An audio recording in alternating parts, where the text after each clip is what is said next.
Welcome back to the deep dive. Today we are looking at something that, honestly, it feels a little bit like a spy novel. It does, doesn't it? A little bit like an economic thriller and a whole lot like a reality check for, anyone paying attention to their bank account. It really is. It's one of those topics that starts with a shiny object, literally, Yeah. and then you follow the thread, and it ends up with us questioning the entire fundamental architecture of the global financial system. Right. We are talking about gold. But not just gold as in, oh, look at that nice necklace, or I bought a coin for my nephew. We're talking about gold as a thermometer. A thermometer for global chaos. That's a great way to put it. Exactly. The idea is simple, right? When the world gets scary, gold gets expensive. And lately, gold has been getting very, very expensive. Extremely extensive. And to help us unpack all of this, we are diving into a really fascinating interview from the Dutch media outlet, The Telegraph. And it features a guy named Paul Buitink. And Paul is a really interesting figure to guide us through this whole world. He's the director of Holland Gold, which is, a major precious metals dealer in the Netherlands. Right. But he's not just some salesman pitching his product. His background is actually in IT and economics. Yeah, I found that super relatable. He didn't grow up with a silver spoon, or I guess a gold bar in his mouth. No, not at all. He actually had his awakening, if you want to call it that, during the credit crisis back in, 2008, 2009. Which was, a pivotal moment for a lot of people who started questioning things. Buitink talks about how he realized that the standard economic theories he learned in university, The mainstream stuff. yeah, mostly Keynesian economics, it just didn't seem to explain why the entire system was basically collapsing in on itself. So he went down the rabbit hole of the Austrian school of economics. Okay, let's unpack that for a second, because that sounds a bit, academic. Austrian school, what are we talking about here? Like Hayek, Mises. Exactly those guys. It's a school of thought that, to put it simply, it really emphasizes hard money. Hard money. The core belief is that money shouldn't be something governments can just print endlessly to solve their problems. We believe that manipulating the money supply, what we call inflation, it distorts the whole economy. So for someone like Buitink, gold isn't just an investment. No, it's a philosophy. Yes. It's money that politicians can't just conjure out of thin air. And that philosophy is being put to the test in a big way right now. So our mission for this deep dive is to figure out why gold prices recently went absolutely parabolic. And I mean parabolic. We also want to understand why the Dutch central bank, of all institutions, is sitting on a massive, like a dragon's hoard of the stuff, and where they're even hiding it. And we also need to touch on the very complicated and I think surprising relationship between gold, the euro, and Bitcoin. Because the data Buitink shared, it really threw a wrench in some popular narratives. Okay, so let's set the scene. We're used to gold being the boring, stable asset. It's the grandpa investment, Slow and steady. But Buitink describes a situation at Holland Gold that sounded less like a quiet asset and more like the floor of the New York Stock Exchange during a full-blown crash. It was pure chaos. You really have to look at the numbers to get your head around the scale of this gold fever. Okay, hit me with them.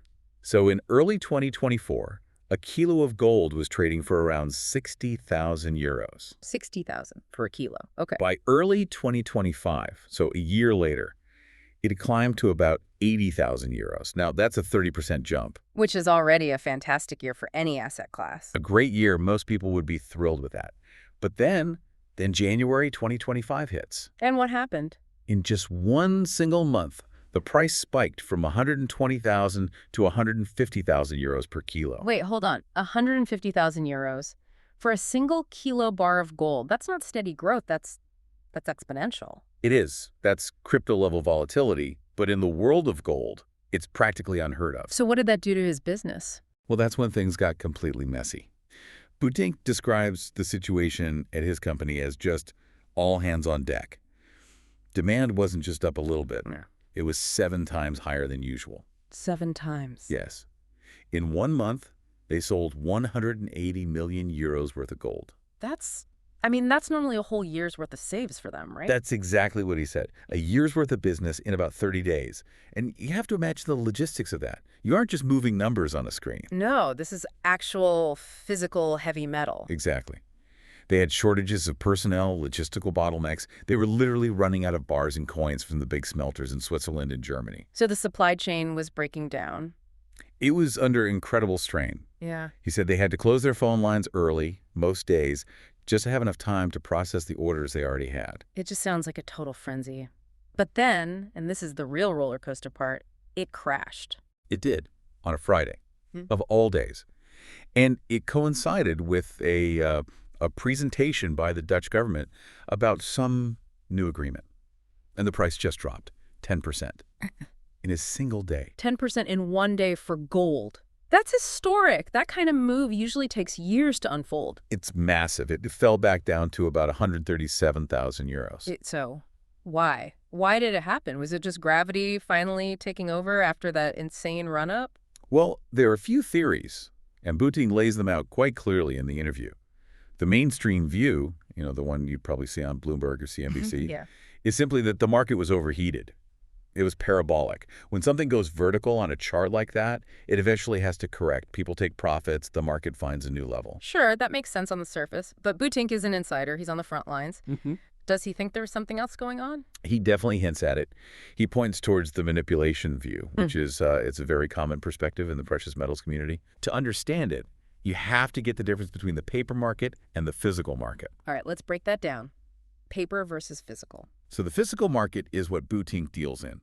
Actual gold bars, actual coins that you can hold in your hand. The real stuff. The real stuff. The paper market is the futures market. These are contracts promising to buy or sell gold at a later date, and they're mostly traded on the COMEX in New York. And the volumes are different. The volume discrepancy it's insane. The daily volume of paper gold traded is about 5,000 tons. 5,000 tons a day. Per day. Now, compare that to the fact that the entire world's annual mine production is only about 3,300 tons. Hold on, let me get this straight. They are trading more paper gold in a single day than is physically dug out of the ground in an entire year? You got it. And only about 4% of those paper trades ever actually result in someone asking for the physical metal to be delivered. The rest is just, speculation. It's a betting casino. So what's the theory? How does that lead to a crash? Well, the theory goes like this. Large entities, think big banks like JP Morgan or major hedge funds, who have short positions. Meaning they're betting on the price going down. Exactly. They can get squeezed when the price rockets up like it did. Ah, a short squeeze. We all learned about that with GameStop. Right. It's the same principle. If you're short and the price goes against you, you're losing billions, potentially. So the suspicion is that these big players might dump a massive number of paper contracts onto the market all at once. To create a panic? To trigger a sell-off, drive the price down, and limit their own losses. It's like flooding the market with phantom gold to scare everyone into selling their real gold. That's a pretty serious accusation. It is. And he points out it wasn't just gold. Silver took an even harder hit. It dropped 20, maybe 30%. Buitink noted it was the worst single crash for silver since 1980. Ouch. So if you bought at the top of that frenzy, you're hurting badly. You're in a world of pain. But this whole volatility thing, okay, but then you have a different kind of risk. You have counterparty risk. You have to trust the vault guy not to run off with your stuff. And you have to trust the government of the country where the vault is located. And this was a really fascinating part of the interview for me. Buitink talks about location anxiety. Location anxiety? What, like, people are worrying if their gold has a nice view from the vault? No, it's about worrying about the jurisdiction, the political risk.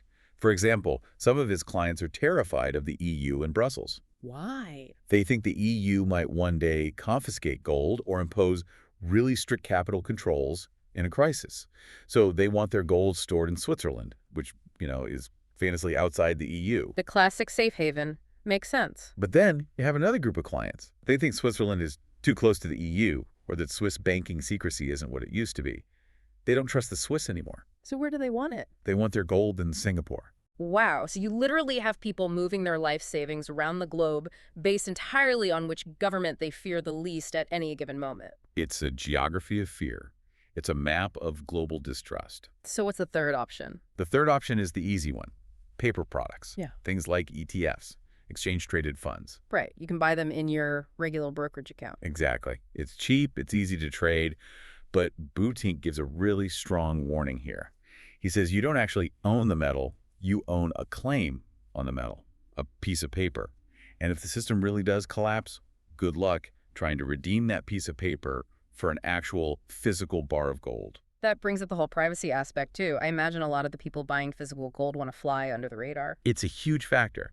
Buitink notes that there is this stigma. People tend to associate cash transactions in gold with criminals or, money laundering. Sure, that's the stereotype. But he argues that most of his clients are just libertarians or privacy advocates. They're deeply concerned about the surveillance state. They just want a transaction that is between buyer A and seller B, with no bank or government agency tracking their every move. It's so interesting because he's pretty self-aware about his business. He admits his business model basically thrives on misery. He literally says gold is solidified distrust. That's such a powerful phrase, isn't it? Solidified distrust. When trust in our institutions, our governments, our money, when that trust melts away, it solidifies into gold bars. And right now, it seems like there is a lot of distrust solidifying all over the world. A whole lot. Speaking of huge piles of gold, let's pivot and talk about the biggest whale in the Netherlands. The Dutch central bank, the DNB, they aren't just dabbling in gold, they're sitting on a fortress of it. They really, really are. The Dutch central bank holds 612 tons of gold. 612 tons. At current prices, that's worth roughly 50 billion euros. And just to give you some context, that puts the Netherlands in the top 10 worldwide for gold holdings per capita. Per person. Per person. It works out to about 34 grams for every single Dutch citizen. That is absolutely wild. I had no idea. I technically had 34 grams of gold waiting for me at the central bank. But where is it? Is it all sitting in a big vault under a canal in Amsterdam? No. And this is where the geopolitics gets really, really spicy. They spread it out. They don't keep it all in one place. Smart. About 31% of it is in New York at the Federal Reserve. Another 31% is in Zeist in the Netherlands at a secure military facility called Camp New Amsterdam. Okay, so roughly a third at home, a third in the U.S. Where's the rest? The remainder is split between vaults in Canada and the U.K. Okay, so a third of it is sitting in New York. Why? I mean, why is Dutch sovereign gold in America? Historical reasons, mostly. After World War II, the U.S. dollar became the world's reserve currency. The U.S. was the undisputed center of the financial universe. It was seen as the safest place to keep it. But Buitink raises a very uncomfortable question about this, doesn't he? Which is, why do they even have it at all? Exactly. Why? We use euros. We don't pay for our groceries with gold dust. The gold standard is dead, or, that's what we're told. Supposedly. Technically, yes. But the Dutch central bank has a very specific and honestly a quite revealing statement on their own website about why they hold this gold. They call their gold reserve an anchor of trust. An anchor of trust. It sounds nice and solid. It does. But then they go further. They explicitly state that it serves as collateral for a potential system reset. Whoa, stop. A system reset. That sounds like something you'd hear on a conspiracy theory YouTube channel, not from an official central bank. That is the expert analysis of what that language implies. It's not my interpretation. It's what people in this field believe it means. It's a contingency plan. A contingency for what? Essentially for the collapse of the euro. If the currency fails, if the whole system breaks down, nations that have large gold reserves can launch a new currency backed by that gold. If you have no gold and your currency dies, you are effectively destitute as a nation. But if you have 612 tons of gold, you have a seat at the table to build the next system. You have credibility. You have collateral. So let me get this straight. The Dutch central bank is effectively hedging against the total failure of its own product, the euro. That is the great paradox at the heart of all of this. They are the guardians of the euro, but they are hoarding the one asset you would own if you thought the euro was going to die. That is deeply unsettling. But it makes perfect sense now why Buitink and others are so obsessed with where that gold is physically located. If it's your backup plan for the apocalypse, you need to be able to actually get your hands on it. Exactly. And this brings us to the whole repatriation argument. But Buitink argues, and he argues very strongly, that the Netherlands needs to bring more of that gold home from New York. Is that because of what he calls the Trump factor? That's a big part of it, yes. Buitink quotes Trump's rhetoric, "We have the gold, we make the rules." There is a genuine fear among some that in a major geopolitical crisis, the U.S. could simply freeze those assets. Like they did with Russia. Precisely. We saw them do it to Russia's dollar reserves. If the U.S. and Europe ever had a severe falling out, or if the U.S. became much more isolationist under a future president, could the Netherlands actually get its 31% back It's not a given. And Buitink even questions if the gold is actually there, right? Or if it's Yeah, been loaned out or something. he does. He's not the only one. He mentions that Trump himself and even Elon Musk have publicly questioned the contents of Fort Knox in the past. Is the gold really there? Is it segregated by country? Has it been leased out multiple times over? These are open questions. So what does he propose? He proposes a litmus test. A test. How do you test that? It's simple. He suggests the Netherlands should just officially ask to repatriate a small percentage, maybe a few tons from the vault in New York. Just see what happens. It's like asking a friend who owes you $1,000 to pay you back 20, just to see if they actually have any money at all. That's the perfect analogy. If the U.S. says, sure, no problem, here it is, then great, trust is restored. But if they refuse or delay or make excuses, well then you have a massive, massive problem. Your gold is effectively gone. Has this kind of thing happened before? Have countries tried to get their gold back and been told no? It has. Buitink brings up the historical precedent of Germany. There was the famous blessing letter where the U.S. essentially pressured Germany not to repatriate their gold. How did they pressure them? By hinting that if they insisted on taking their gold back, the U.S. might have to rethink its security guarantees and maybe even withdraw its troops from Germany. Wow. That is heavy. That's basically holding a country's sovereign wealth hostage in exchange for military protection. It shows that gold isn't just a financial asset. It's a geopolitical tool. It's an instrument of power. And Buitink argues that the world is changing. Right. He says the World Economic Center is shifting east, towards Asia. And in that context, keeping all your emergency eggs in the Western basket, New York, London, Ottawa, is just strategic suicide. So what's his alternative? He suggests storing some of the Dutch gold in Singapore, or even Shanghai. Shanghai. Putting Dutch national gold reserves in China, that would be incredibly controversial. It would be. But his logic is about diversification of political risk. If we are truly moving toward a multipolar world, you want your core assets distributed across those poles, not stuck in one empire that might be in relative decline. This all connects back to the big why. Why is gold rising now? Why is the central bank hoarding it? You mentioned Buitink talks about this concept of fiscal dominance. Can you explain that? Yeah, fiscal dominance is it's a pretty scary economic state to be in. Normally, a central bank like the Fed or the ECB is supposed to be independent. Their job is to manage the currency. So they raise interest rates to fight inflation, even if politicians don't like it. Exactly. They take away the punch bowl just when the party's getting good. Yeah. That's their job. But in a state of fiscal dominance, the government's debt is so incredibly high that the central bank loses its independence. Yeah, so.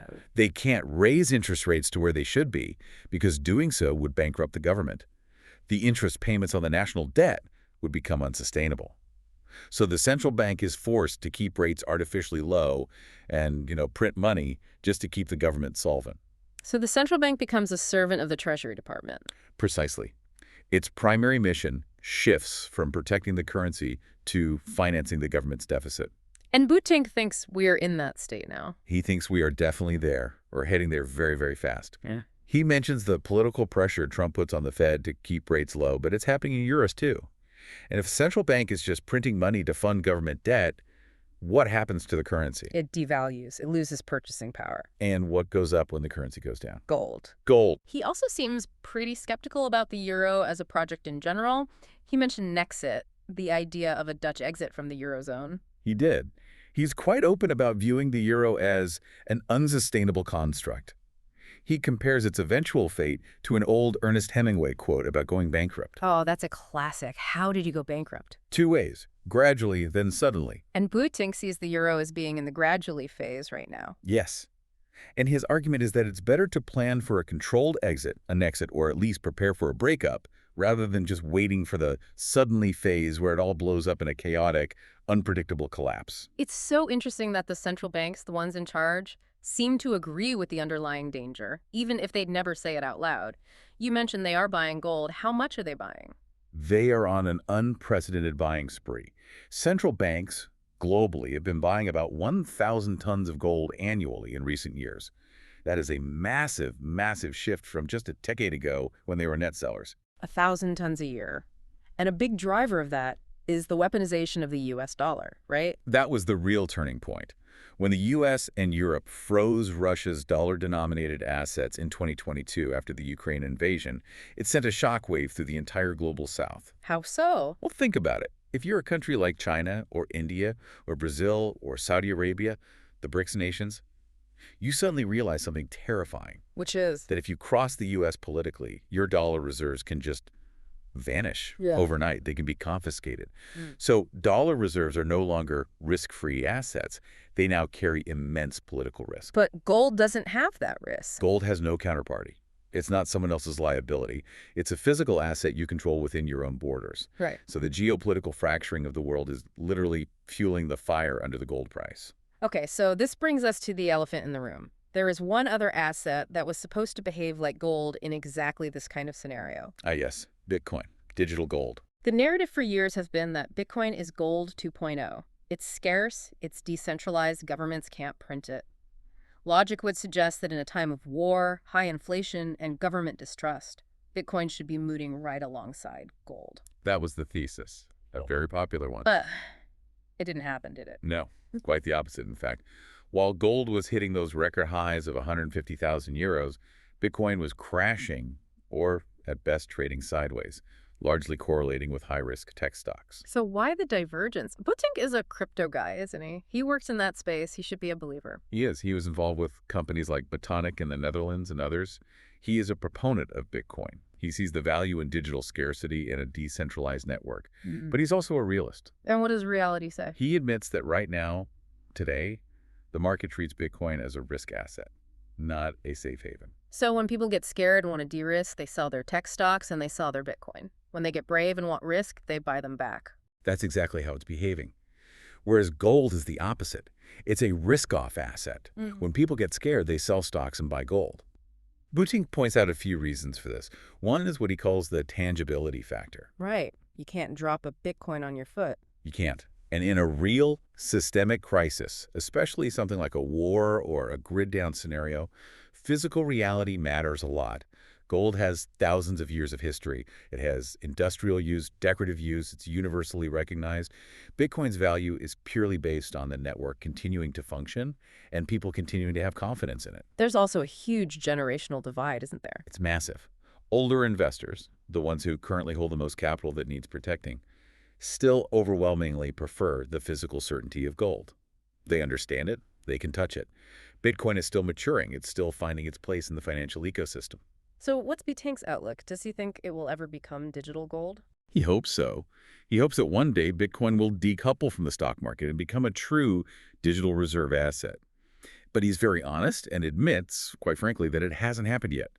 This crisis was a major test case for the digital gold narrative, and so far it has failed that test. That's a really tough reality check for the crypto bro crowd. But Buitink did mention that his ideal world is one where we have both, right? A competition of monies. Yeah, it's his Austrian economic philosophy coming through. Let gold, silver, Bitcoin, and even fiat currencies all compete on a level playing field. Let the user, the market, choose the best product for their needs. Right now, though, in this moment of crisis, the market is voting very, very heavily for gold. So let's try and bring this all together. It's a lot to process. We've got gold prices going parabolic, driven by this crazy mix of real physical shortages and massive paper speculation. A collision between a tiny physical market and a gigantic paper one. We've got our own central bank, the Dutch central bank, hoarding tons of the stuff specifically as a plan B for the potential collapse of the euro. Their own internal system reset button. We've got this potential geopolitical tug of war brewing over where that gold is actually stored. Is it safe in New York, or does it need to come home to Amsterdam? A question of national sovereignty, really. And then we have the digital challenger, Bitcoin, which is supposed to be the heir to the throne, but for now, it's kind of sitting on the sidelines of this particular crisis. It's been a perfect storm. And I think the most important takeaway for anyone listening is to understand what the price of gold is actually telling us about the world. Right, and we have to remember Buitink's warning, don't be too happy if the price goes up. Exactly. We're all conditioned to cheer when our investments go up in value. But if gold is going up dramatically, it usually means everything else. Stability, peace, trust in institutions is going down just as dramatically. It's a distress signal from the heart of the system. That's a great way to put it. It's like cheering that your fire insurance payout is going to be huge. It means your house is burning down. A perfect, if terrifying, analogy. So here is a final provocative thought to leave you with, to mull over. We've established that the entire global financial system is based on one thing: trust. Trust in the dollar, trust in the euro, trust in the central banks to manage it all properly. Yes, it's all just confidence at the end of the day. And we've established that gold is effectively the antitrust asset. You own it precisely because you don't trust the other guy or the system itself. Correct. It's the ultimate insurance policy. So what does it say about the future of our money that the central banks, the very guardians of that trust, the institutions that are telling us to have faith in the currency, are now the single biggest buyers of gold in the world? Are they betting against themselves? That is the multi-trillion-dollar question, isn't it? If the chef refuses to eat his own cooking, should you? Something to think about. Thanks for diving deep with us today. Always a pleasure. Stay curious, stay informed, and we'll catch you on the next deep dive.